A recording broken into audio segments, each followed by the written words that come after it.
This is Ian. Ian. And you are security? Yes. For the fort? Yes. You look very, very boogie. Salamat kuya. Very nice. Yeah, that's just... Okay. So this is the hotel. And this is the fort. We made it to Manila. And guess what? It's not raining. It's not raining. So this is the Fort Santiago, built by the Spanish to protect the Spanish from local indigenous tribes here in the Philippines. It was used in the Second World War for a prison. It was built in the 1700s, right in the middle of Manila. It is also a protected heritage site, yeah, which is amazing. So it's about the same age as Madrid and some of the other forts in Europe, but they always aim to the sea. So the sea is over here, so the cannons used to roll down here, and this would all have the cannonballs and the gunpowder and everything else like that. Because it's hot water, hot weather, it's not covered. But the other thing I find very, very strange, it's very deep inside. So this would be a moat area, so you'd actually have this as a water area, but it's not high from the streets down there. So it's just an advantage point of looking down. The house over there, second floor, is high. So this is just a one-story building that you turn around and to protect the garrison and the local Spanish people. It's a little 7-pounder. You can tell it's a land gun. And the reason you tell it's a land gun is because on a seagoing vessel they would have some hooks here with some ropes, so it would roll back on explosion, and then you pull it back on the ropes. Because it's on land, it's not moving, you would just fire down that alley. That's all you do. So you do buckshot, or you'll do cannonball, or you'll do webbing, or you'll do stones and grit. But it's a 7-pounder, or 3.5 kilo.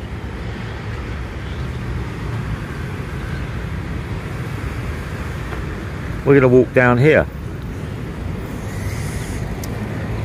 That's the city. That's how close it is.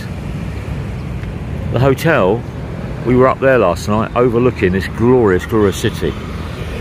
I must say, you must come to this restaurant if you want to overlook Manila. But it's $160 for a beer. All main courses are around 500, 550, 600, 650 peso. So it's quite expensive. My dinner last night with a salad and with some other beers and a coffee and an ice cream was nearly 2,500 peso. Not cheap. So you can see this area is the park area. So it's built in the old style of edges, slanted walls, and then you would come. So if the local indigenous species people came here and they had bamboo ladders, you could get up over this and then you could run this. Hey, kuya, ¿cómo está? Where are you from? Davao. Davao. Oh. Where are you from? Bohol. Bohol. You know Bohol? Bohol, yeah. Very good. Little Taser monkey. Yeah. Yeah, whereabouts? Tarsel. Whereabouts in Bohol? The Chocolate Hills. Yeah, Chocolate Hills. Yeah, Panglao. Panglao. You been Panglao? Yeah, I've been to Panglao. And I've been to what is it, Tacloban? Tacloban. Tacloban? What's the city in Tagbilaran. Tagbilaran. See, my Filipino is not good. My pronunciation is bad.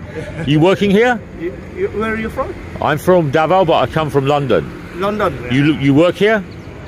I'm a seafarer. A seafarer? Yeah, I'm always in Thames, London. Yeah? Yeah, always. He's a seafarer. What ships do you work on? Tanker, chemical tanker. Okay. Yeah. George from Davao. This man is a seafarer working on bulk tanker. Yeah. So we've just been having a chat with a guy from Bohol, seafarer. He's jogging here.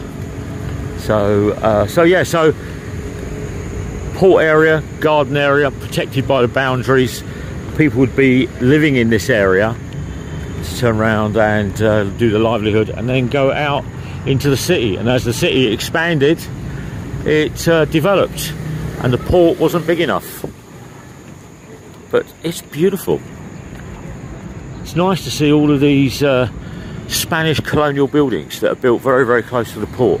And then in the distance, you've actually got the new Manila, the Philippine Manila of the 21st century. It's called Lyceum. It's a school, like LPU. Lyceum. Yeah. The Philippines, the Lyceum. Yeah, it's a school. Yeah. School. There's a old school. Yeah. Lyceum. Lyceum of the Philippines. Yeah. This like Catholic, yeah. Lyceum Philippine University. almost 99% Philippines. Yeah. Roman Catholic. Oh, there we go. This- oh. Stone. 400 years old. Hello, Mum.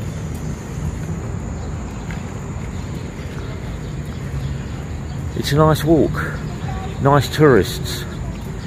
It would be... It's a beautiful place. It's taken me 11 days to get here with Jim. The weather's been inclement. There's certain other areas and other things that are going on. But, you know, my prayers go out today from the guys in Davao Oriental, and the calamity that's been raised and issued in that area because of the bridges and things that have actually not worked out because of the rough weather and the storms and the water and the flooding and everything else. So here we've got somebody's house, got the raised area over there. That raised area would have been used for the barracks and the marching of the soldiers and the training. So it would have housed around about 500 troops, maybe to 1,000. That's about it, because it's a long way from Spain. It's a long way to turn around and get munitions, and to turn around and get rifles, and to turn around. So if there was continued attacks, they would need to turn around and keep those provisions high, store them, so they could actually fight the locals, the local indigenous species, because tribes, because they didn't want the Spanish here. They didn't want the Spanish, but the Spanish wanted to take, plunder, pillage the natural resources of this glorious country. So there's an area here, and this would be an entry point. The stairs would be here. The university wasn't here. This would be just all flat areas, so you'd have to imagine what was actually happening here. But there's Mr. Rizzle. Here we go. Unbelievable. It's 8:45 in the morning. We're going to walk this way.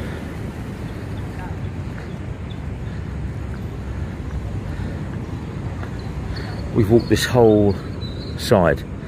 People are exercising. There comes Jim. Oh, it's beautiful. Very, very, very, very nice. They got a guard tower here. This is a sentry point that's on the outer perimeter of the fort.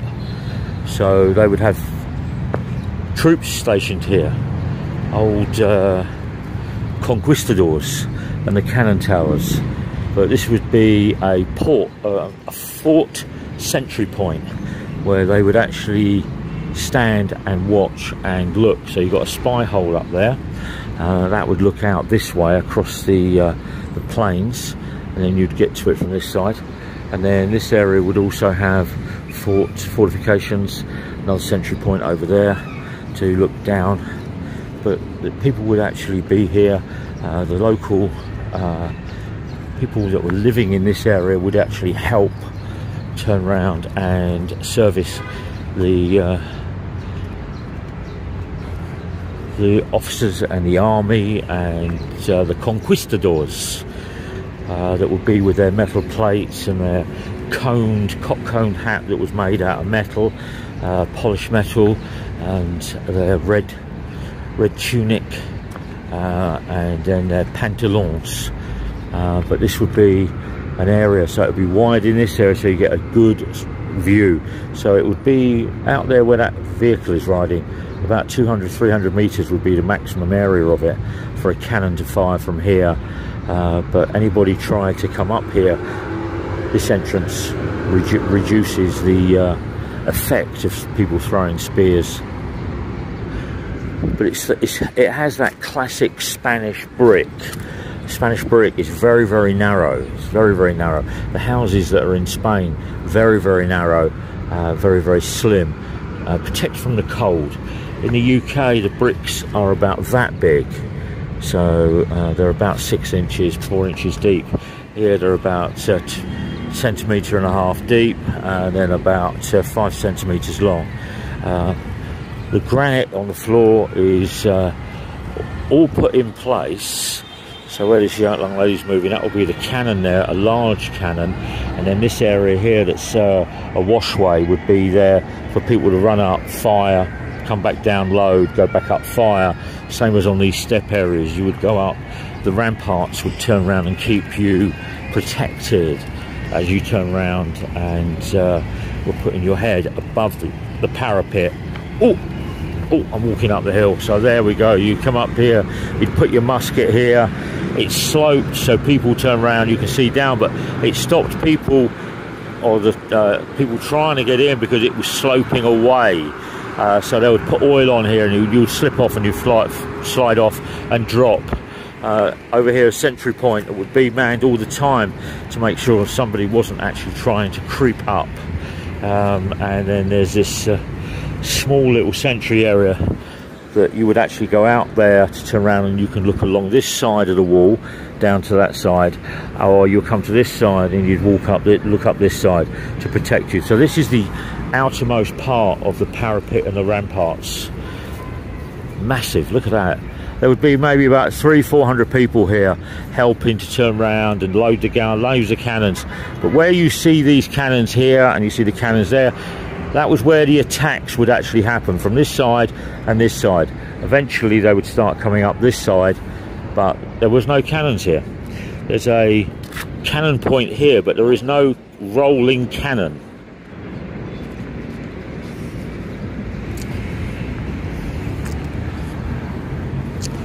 Considering this is like 400, 1500 it was built, it's in amazing condition. But there's no cannon runs here, so this cannon would be a fixed cannon. It would fire out. They've put a little wall there, but this would actually be sloping away.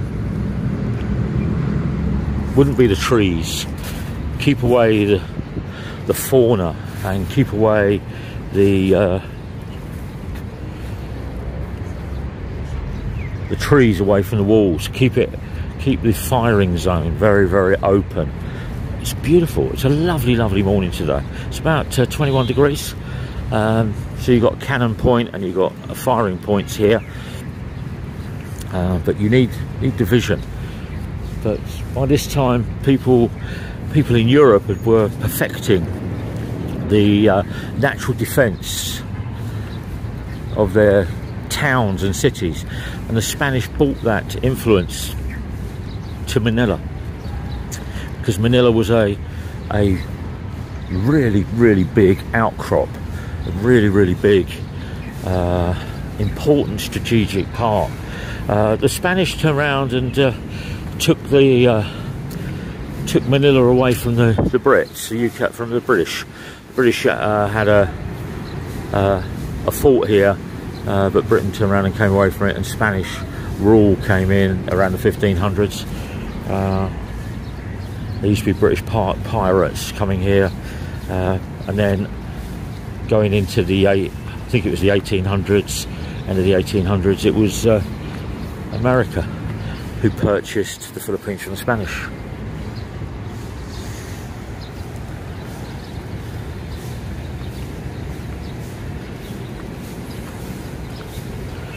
Now this is a more modern area. The reason this is modern is because it's got proper brick. So the underneath area on here was a little bit more... oh, look at that. It's a Calise.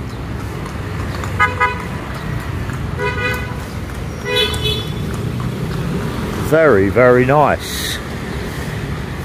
Yeah, so this modern brick here would be an entrance point. People would have to climb up, and the reason people climbed up entry points rather than ramps, there's an arch here, so there's a underneath where I'm walking there's an arch that you could turn around and go into this, or out of this fort area. But if you weren't carrying anything, then they would make you walk up.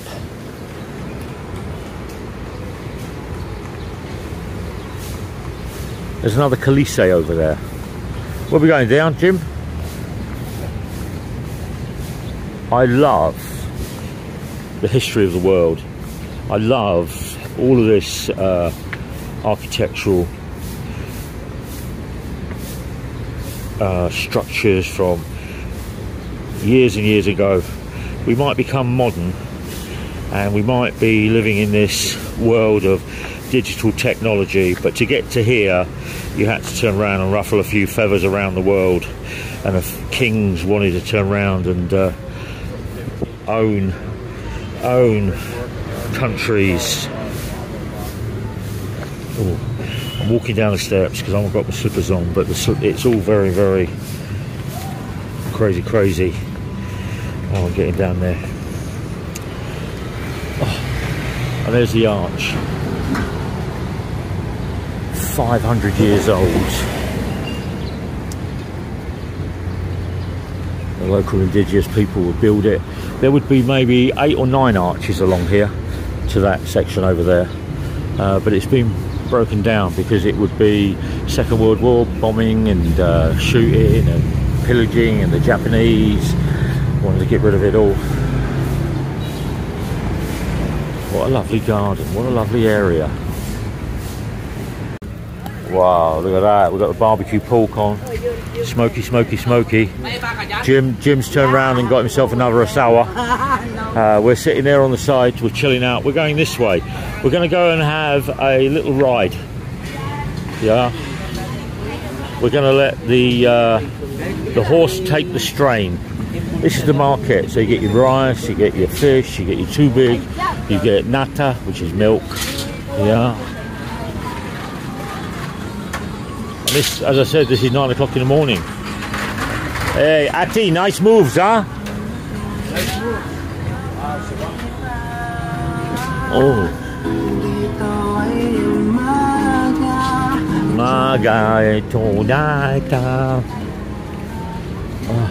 It's going to get hot today. You can see the tarps in place. This young lady's coming here to turn around and get what he's got. Salamat, ma'am. Okay lang? Ah, mabuti. Mabuti, ma'am.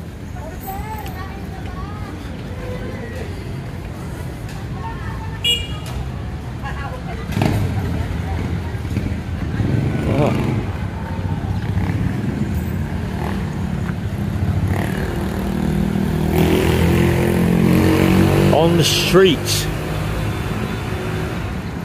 I've lost Jim.